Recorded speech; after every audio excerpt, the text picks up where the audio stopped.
الحمد لله رب العالمين والصلاة والسلام على رسوله الأمين محمد وعلى آله وصحبه أجمعين. أما بعد فأعوذ بالله من الشيطان الرجيم. بسم الله الرحمن الرحيم.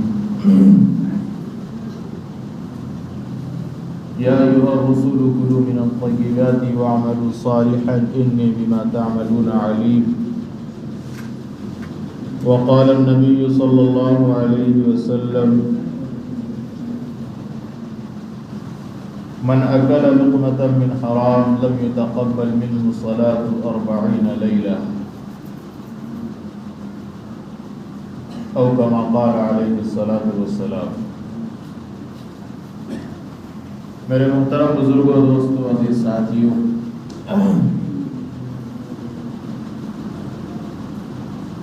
حالات اور مواقع کی مناسبت سے دل تو یہ چاہ رہا تھا، چونکہ آج اگست کی 11 تاریخ ہے اور عنقریب آزادی کے 76ویں سال کو ہم مکمل کر چکے ہوں گے. اس موقع پر دل یہ چاہ رہا تھا کہ کچھ باتیں، کچھ یادیں ہمارے اکابر کی ہو جائیں اور ہمارے ان لیڈروں کی ہو جائیں، ان ہیروز کی ہو جائیں جن کی وجہ سے آج ہم اور آپ سکون کا سانس لے رہے ہیں. لیکن حالات کو اگر آپ دیکھیں گے تو دوسری جانب جو حالات کی تصویر ہے، تصویر کا جو دوسرا رخ ہے، وہ مایوس کرتا ہے اس بات کو بیان کرنے سے کہ بھائی اب تم اپنے اکابر کی قربانیاں بتا کر کے کون سے تیر مار لو گے. ہم پیدرم سلطان دودھ والا روش پہ چلنا چاہتے ہیں جس کی کوئی اثر نہیں، جس کا کوئی نتیجہ نہیں، جس کو اقبال نے کہا تھا کہ تھے تو آبا وہ تمہارے ہی مگر تم کیا ہو، ہاتھ پہ ہاتھ دھرے منتظر فردا ہو. یعنی ہمارے ذہنوں میں بھی یہ خواہش ہوتی ہے کہ کل پھر کوئی شیخ الہند اٹھے گا اور ہمارے ملک کے جو حالات ہیں ان کو درست کرے گا. ہم نے یہ ٹھان لیا ہے کہ ہمیں کچھ بھی نہیں کرنا ہے. آج دیکھیں کہ اگر سیلیبریشن کی بات ہو، مہا اتسو منانے کی بات ہو، تو آج مسلمان کس ڈگر پہ کھڑا ہے اور مسلمان کی حیثیت اس ملک میں کیا ہے. طبیعت تو یہ چاہ رہی تھی کہ تفصیلی اس پہ بات ہو، لیکن میں نے حالات کی وجہ سے مایوسی کا شکار ہو کر میں نے چاہا کہ بس مختصراً ٹچ دے کر کے نکل جانا ہے. آج کا جو ہندوستان ہے، آزادی کے 76 سال ہونے کو ہیں. یہ ہندوستان وہ ہندوستان نہیں ہے جس کے لیے ہمارے آبا نے، ہمارے بزرگوں نے قربانی دی تھی. اور یہ ہندوستان وہ ہندوستان نہیں ہے جس کے بارے میں مولانا ابوالکلام آزاد رحمۃ اللہ علیہ نے کہا تھا کہ I am proud of being an Indian, کہ مجھے اس بات پہ فخر ہے کہ میں ہندوستانی ہوں. I am a part of the individual unity. اس ملک کے اندر اتحاد کو قائم کرنے میں، یگانگت کو قائم کرنے میں، اس ملک کی ترقی کے لیے، اس ملک کی تعمیر کے لیے، اس ملک کی خیر سگالی کے لیے اور اس ملک کو ترقی کے بام عروج پر پہنچانے کے لیے جس قدر حصہ دوسروں نے لیا ہے اتنا ہی حصے دار ہم مسلمان بھی ہیں. یہ بات مولانا ابوالکلام آزاد نے کہی. I am a part of the individual unity, there is Indian nationality. I am indispensable to this noble edifice and without me, میرے بغیر this splendid structure of India is incomplete. کہ اگر اس ملک سے ہمیں نکال دیا جائے، مسلمانوں کو نکال دیا جائے، تو یہ جو اسپلنڈڈ اسٹرکچر ہے، ایک شاندار ڈھانچہ ہے، وہ انکمپلیٹ ہو جائے گا۔ جس طرح آپ کوئی عمارت تعمیر کریں، کوئی محل بنائیں، اس میں سے ایک اینٹ آپ نکال دیں، اس ایک اینٹ کی وجہ سے اس عمارت کی خوبصورتی تباہ ہو جاتی، وہ عمارت مکمل نہیں رہتی۔ یہی بات اس وقت مولانا نے کہی تھی کہ اگر، چونکہ وہ دور اندیش تھے، انہیں معلوم تھا کہ مسلمانوں کے ساتھ یہ ہونے والا ہے، انہوں نے کہا تھا کہ اگر ہمیں اس ملک سے نکالنے کی بات کی جانے لگی، ہمیں اس ملک کا شہری نہ سمجھا جانے لگا، تو یاد رکھنا یہ ملک کبھی ترقی نہیں کر سکتا۔ I am an essential element of India which has gone to build India، کہ میں اس ملک، میں اس بھارت، میں اس دھرتی کا وہ اٹوٹ حصہ ہوں جس نے اس ملک کو آزاد کرانے میں برابر کی حصہ داری دکھائی، شرکت برابر درجے پہ کیا۔ بلکہ آپ اگر یہ کہیں تو بے جانا ہوگا کہ انگریز کے خلاف علم بغاوت ان کے زبان میں، انگریز تو اس کو بغاوت ہی کہتے ہیں، علم آزادی ہم یہ کہیں گے، علم آزادی بلند کرنے والا اگر کوئی ہے تو شاہ عبدالعزیز محدث دہلوی، شاہ ولی اللہ کا بیٹا۔ سب سے پہلے انگریزوں سے جہاد کا فتویٰ کس نے دیا تھا؟ ایک مولوی نے، ایک ملا نے، ایک عالم نے، جس کو شاعر نے کہا کہ جب گلستان کو خون کی ضرورت پڑی تو سب سے پہلے یہ گردن ہماری کٹی، آج کہتے ہیں ہم سے یہ اہل چمن، یہ چمن ہے ہمارا تمہارا نہیں۔ حالت یہی ہے، حالات کوئی سازگار نہیں ہے۔ خواب خامے سیلیبریٹ کرنا کہ انڈیا آزاد ہوا تھا، ہم جشن مناتے ہیں اور ہمیں فخر ہے انڈین ہونے پر، وہ حالات اب نہیں رہے ہیں۔ معذرت کے ساتھ میں یہ نہیں کہہ رہا ہوں کہ ہمیں فخر نہیں، فخر ہے، لیکن فخر کا جو لیول ہونا چاہیے تھا وہ مسلمانوں کے اندر نہیں ہے، اور اس کے ذمہ دار ہم اور آپ بہتر طریقے سے جانتے ہیں کہ کون ہے۔ جب پہلی لڑائی ہوئی تھی انڈیا کو آزاد کرانے کی، پلاسی کی جنگ، اس میں آپ دیکھیں حافظ ضامن شہید ہو رہے ہیں، کس کے لیے شہید ہوئے تھے؟ اسی انڈیا کی سرزمین کے لیے۔ قاسم نانوتوی زخمی ہو رہے ہیں، کس کے لیے زخمی ہوئے؟ اسی انڈیا کو آزاد کرنے کے لیے۔ شیخ الہند محمود الحسن دیوبندی رحمۃ اللہ علیہ تحریک ریشمی رومال چلا رہے ہیں، جن کے پاداش میں انہیں جیلوں میں ڈال دیا جا رہا ہے، وہ بھی مالٹا کی جیل میں۔ کس کی وجہ سے؟ اسی ملک ہندوستان کی وجہ سے۔ حسین احمد مدنی کو جیلوں کے سلاخوں کے پیچھے جانا پڑا، کس وجہ سے؟ اسی انڈیا کی وجہ سے۔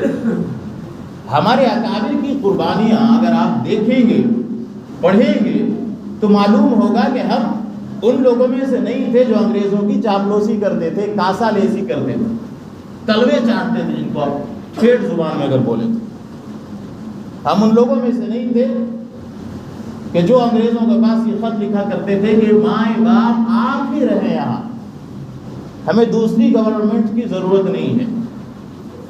ہم تو ان لوگوں میں سے تھے کہ جن کی ناشوں کو درختوں پر لٹکا دیا گیا تھا، جن کے سر لٹکا دیے گئے تھے،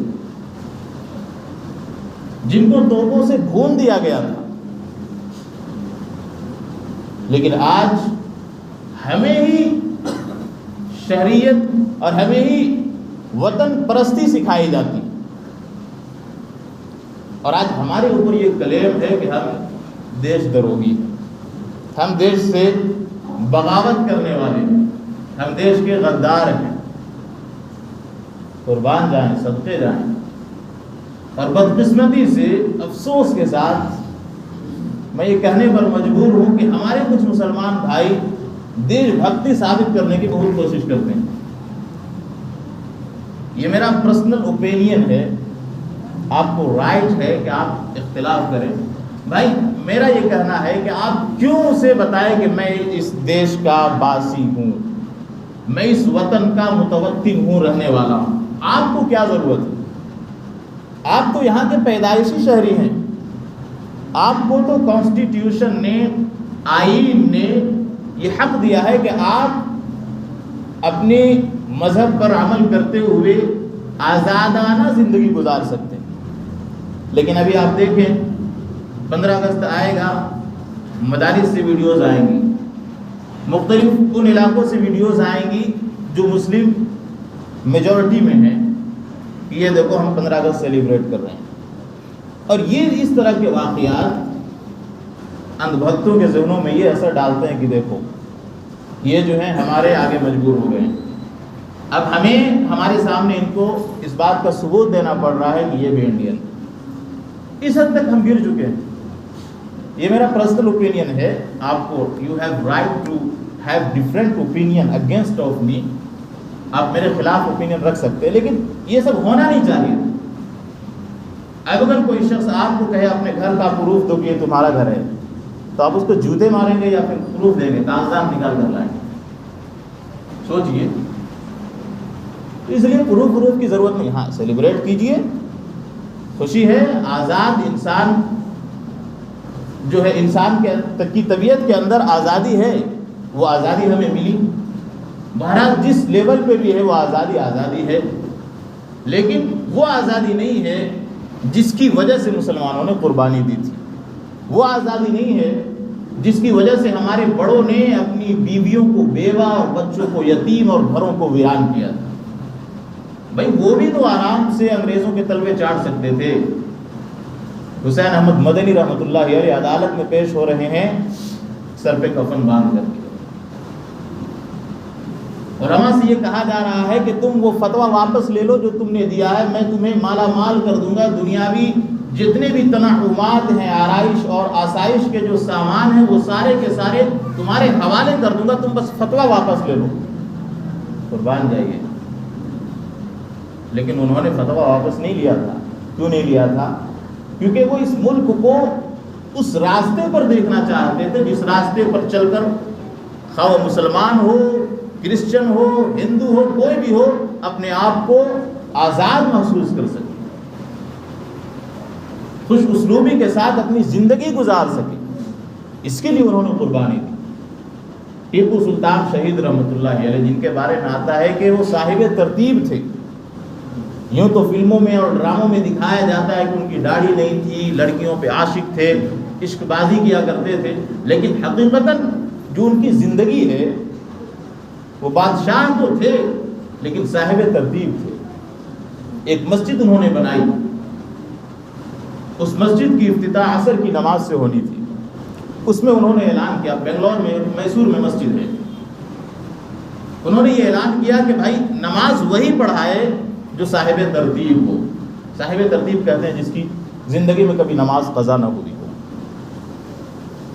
بڑے بڑے علماء بھی موجود ہیں، بڑے بڑے مفسرین، محدثین، جبہ قبہ والے سارے موجود ہیں.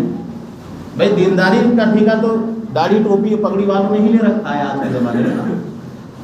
اگر کوئی شرٹ پینٹ میں ہے تو ہم اسے بے دین سمجھتے ہیں. مطلب اگر ہمارا لباس اور حلیہ ایک بزرگوں والا ہو گیا، دیٹ مینس کہ ہم ہی ہیں دین کے اصل ٹھیکیدار. لیکن یہ دیکھیے کہ ٹھیکیداروں کی اس وقت حالت کیا تھی کہ سارے کے سارے بڑے لوگ موجود ہیں. میں یہ نہیں کر رہا ہوں کہ یہ داڑھی ٹوپی پگڑی بڑی اچھی بات ہے، کم سے کم ان لوگوں سے تو اچھا ہے جن کے چہرے پہ داڑھی نہیں ہے. لیکن دین کا ٹھیکیدار سمجھ لینا اپنے آپ کو، یہ تو اسلام ہمیں اس بات کی اجازت نہیں دیتا. بہرحال انہوں نے جب یہ اعلان کیا تو سارے کے سارے خاموش ہیں. ہمارے ایک طرح تو لوگ نہیں تھے کہ خواہ مخواہ نمبر بنانے کی وجہ سے آگے بڑھ جاتے، چلو بھائی میں ہوں صاحب ترتیب، اللہ اکبر. نہیں، نیک لوگ تھے، صداقت ان کے ذہنوں میں تھی، سچائی ان کی گھٹی میں تھی، حرام کی آمیزش سے وہ بچا کرتے تھے، لہذا وہ سچ بولا کرتے تھے. چنانچہ مجمع لگا ہوا ہے، اعلان پہ اعلان ہو رہا ہے، لیکن کوئی کھڑا نہیں ہو رہا. آگے نہیں بڑھ رہا ہے۔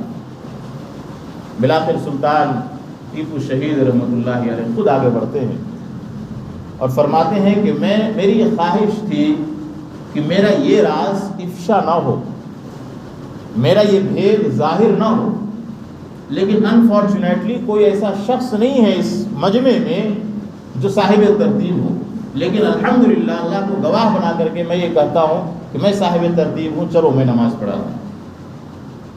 یہ ان کے تقوی کا لیول تھا، یہ ان کے تقوی کا لیول تھا۔ آپ دیکھیں ایسا شخص بھی ہندوستان کو آزاد کرانے کے لیے اپنا تن من جن سب قربان کر دیا۔ کیا تھا، انگریزوں سے اگر وہ صلح کر لیتے تو ان کی حکومت چلتی رہتی، لیکن انہوں نے ایک مشہور جملہ کہا تھا کہ گیدڑ کی 100 سالہ زندگی شیر کی ایک دن کی زندگی سے بیکار ہے۔ شیر کی ایک دن کی زندگی گیدڑ کی 100 سالہ زندگی سے بہتر ہے۔ اور جب ان کو اپنے گھر کے غداروں کی وجہ سے شہید کر دیا گیا، میر جعفر اور میر صادق جیسے غداروں کی وجہ سے، تو ان کے جسم پر کھڑے ہو کر کے جنرل نے کہا تھا کہ یہ پہلا شخص تھا اور آخری شخص تھا جس کی وجہ سے انگریز کو یہاں قدم جمانے میں تاخیر ہو سکتی تھی، انگریز پیچھے ہٹنے پر مجبور ہو سکتے تھے۔ اب یہ شخص نہیں رہا، سمجھو کہ پورا ہندوستان اب ہمارا ہے۔ تو یہ قربانی ہے ہمارے آبا کی، ہمارے بزرگوں کی، لیکن ان قربانیوں کو آپ جتنے بھی اسکول آپ سروے کریں، سبھاش چندر بوس کا نام آئے گا، اور بڑے بڑے جو ان کے ہمارے بھی کہہ لیجئے جو ہیروز گزرے ہیں ان کا تو نام آئے گا، لیکن کہیں پہ ابوالکلام آزاد کا بھولے سے اگر آ گیا تو آ گیا، ٹھیک ہے، بھولے سے نام آ گیا تو آ گیا، ورنہ کسی کا نام وام نہیں آتا۔ تو یار اس لیے تو ہم نے قربانی نہیں دی تھی نا، یہ اس لیے ہماری قربانی تھی۔ آج جس انڈیا کو آزاد کرانے کے لیے ہمارے آباء و اجداد نے قربانی دی، ہماری حالت یہ ہے کہ ہم اکیلا کہیں سفر نہیں کر سکتے یار۔ یہ حالت کیوں ہوئی؟ آج ہمیں ترچھی نگاہوں سے دیکھا جا رہا، کیا اسی لیے ہم نے اپنا خون بہایا تھا؟ کیا اسی لیے ہم انگریزوں کے سامنے گھٹنے نہیں ٹیکے تھے؟ لیکن یہ حالت ہماری بنا دی گئی ہے۔ اور قربان جائیے، بڑی ایک عجیب بات میرے ذہن میں آئی کہ یہودیوں کے اندر جس طرح فرعون تھا، آج کے زمانے میں بھی اسی طرح فرعون بیٹھا ہے، مسلمانوں کو ٹیز کرنے کے لیے، تنگ کرنے کے لیے، پریشان کرنے کے لیے۔ فرعون اس زمانے میں تھا جو یہودیوں کو پریشان کرتا تھا۔ ان کے زمانے میں ایک دوسری قوم تھی جو اپنے آپ کو قبطی کہا کرتی تھی، یہودی جو تھے وہ بعد میں پھر اسلام قبول کیے، اور فرعون کے جو مظالم تھے اسے قرآن نے نقل کیا، اور ایک تاریخی روایت ملتی ہے، اس سے عجیب توافق آپ کو نظر آئے گا، تطابق نظر آئے گا دونوں فرعونوں میں، آج کے فرعون میں اور اس زمانے کے فرعون میں۔ فرعون جو تھا وہ نباش تھا، نباش یعنی کفن چور، تجارت کیا کرتا تھا، تو دن میں کفن بیچتا تھا، رات میں جا کر کے قبر کھول کر کے وہی کفن واپس ری سیل کرتا۔ بعد میں پھر اس کو حکومت ملی، سلطنت ملی، یہ تاریخی روایات ہیں۔ تو بعد میں جب اسے سلطنت ملی ہے تو پھر اس نے ظلم کیا، ظلم کے پہاڑ توڑے، جس کو قرآن نے نقل کیا، ان فرعون علا فی الارض وجعل اهلها شیعا یستضعف طائفة منهم یذبح ابناءهم ویستحیی نساءهم، کہ فرعون زمین پر سرکش ہو چلا تھا، ہو چکا تھا۔ کیا کرتا تھا؟ اس کے پاس ایک گروپ تھا، آج بھی گروپ ہے، نام لینے کی ضرورت نہیں ہے، آپ بہتر طریقے سے جانتے ہیں۔ وہ گروپ کرتا کیا تھا کہ یذبح ابناءهم ویستحیی نساءهم، عورتوں کو تو زندہ چھوڑ دیتا تھا، اور جو مرد ہوتے، جو بچے ہوتے تھے ان کو قتل کر ڈالتا تھا، ذبح کر ڈالتا تھا۔ کیوں کرتا تھا؟ تاکہ کمزور سے کمزور تر کرتا چلا جائے بنی اسرائیل کو، یہودیوں۔ آج بھی مسلمانوں کے ساتھ یہی ہو رہا ہے، جگہ جگہ پہ ہمیں لنچ کیا جاتا ہے، لیکن کبھی بھی کوئی آواز حکومت کی طرف سے نہیں اٹھتی۔ حکومت بھی ایسی نااہل کہ کیا کہا جائے۔ تو فرعون تھا وہ نباش تھا، اور ہمارے زمانے کے جو فرعون ہیں وہ چائے فروش ہیں۔ کسی شاعر نے کہا تھا کہ وہ چندن کو اگر رتی سمجھ کر بیچ ڈالے گا، خزانے کو وہ ایک رتی سمجھ کر بیچ ڈالے گا، اور حکومت دی ہے ہم نے اپنی ایک چائے والے کو، ہمیں وہ چائے کی پتی سمجھ کر بیچ ڈالے گا۔ یہی ہو رہا ہے یار۔ 15 اگست کے دن لال قلعے پہ چڑھ کر کے 1.5 گھنٹے بھاشن تو ہو جاتے ہیں، من کی بات ہوتی ہے۔ حکومت انڈیا اور ہندوستان کس ڈگر پر چل رہا ہے، کہاں کہاں دنگے ہو رہے ہیں، بھڑکائے جا رہے ہیں، اس سے کوئی سروکار نہیں، بس آزادی آزادی آزادی۔ یہ کس طرح کی آزادی؟ اس لیے تو ہم نے قربانیاں نہیں دی تھی کہ تم ہمیں گولیوں سے بھون کر رکھ دو۔ کہیں دیکھیے نا کہ پولیس کی کسٹڈی میں لوگ جا رہے ہوتے ہیں اور ان کو مار دیا جاتا ہے، وہی ذرا غیر مسلم کا مار کر دکھاتے پھر جانتے ہم بھی۔ میرے دوستو، یہ حالات ہیں آج کے زمانے کی۔ اب ایسے موقع پر انسان کس طرح سے، کس کیفیت کے ساتھ آزادی منا سکتا ہے؟ ان حالات میں ہم صرف ایک کام کر سکتے ہیں کہ اپنے رب سے دعا کر سکتے ہیں، کیونکہ ہمارے پاس کوئی طاقت نہیں، کوئی اسپرٹ نہیں، کوئی ویسے آلات نہیں ہیں جن سے ہم ان کا مقابلہ کر سکتے ہیں، اور ہمیں کرنا بھی نہیں چاہیے، کیونکہ اگر ہم مقابلے میں آتے ہیں تو اسی طرح ہو جائے کہ آگ میں ہم اپنا قدم خود رکھ رہے ہیں۔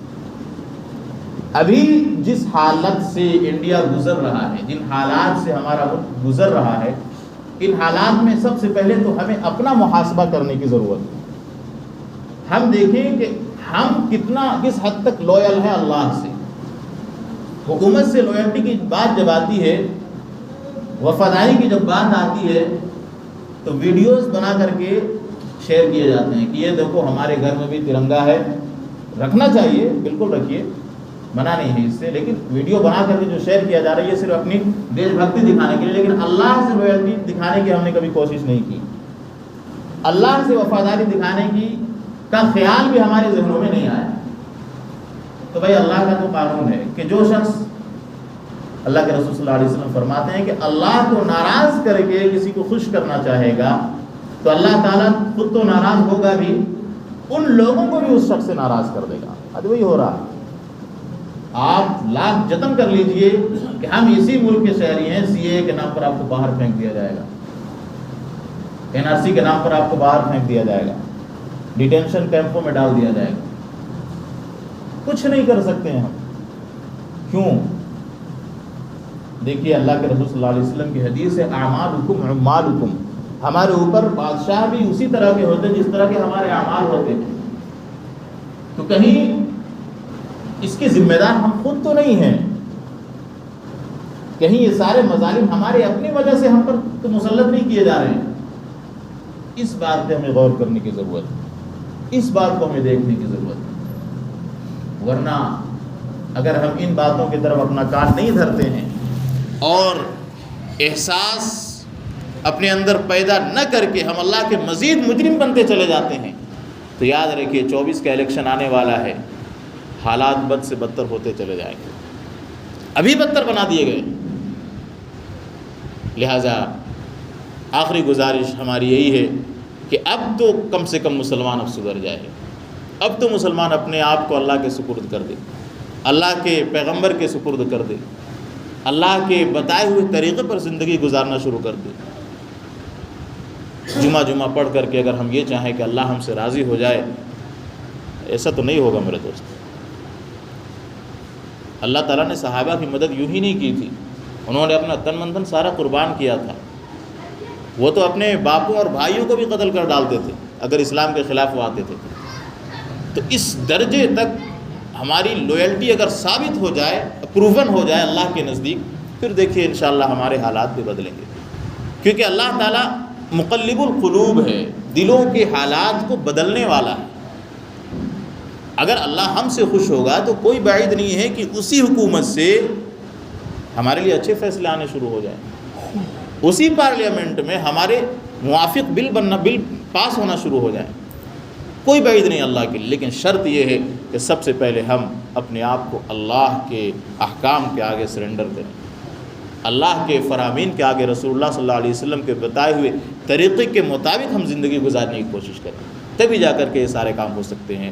جیسا کہ اللہ کے رسول اللہ تعالیٰ نے فرمایا قُلْ إِن كُنتُمْ تُحِبُّونَ اللَّهَ فَاتَّبِعُونِي يُحْبِبْكُمُ اللَّهُ وَيَغْفِرْ لَكُمْ ذُنُوبَكُمْ، کہ اطاعت رسول میں ہی ہماری محبت مضمر ہے، اور جس شخص سے کسی کو محبت ہوتی ہے پھر اس کی وہ برائی نہیں چاہتا ہے، اس کی بھلائی ہی چاہتا ہے۔ تو اللہ سے جب ہم محبت کریں گے، رسول کی اطاعت کریں گے، تو اللہ بھی ہمارے ساتھ بھلائی کا معاملہ فرمائے گا، لیکن اس کے لیے ضروری ہے کہ پہلے اقدام ہمیں کرنا ہوگا، ہمیں شریعت کے مطابق زندگی گزارنے کی کوشش کرنی ہوگی۔ اللہ سے دعا ہے کہ اللہ ہمیں عمل کی توفیق عطا فرمائے۔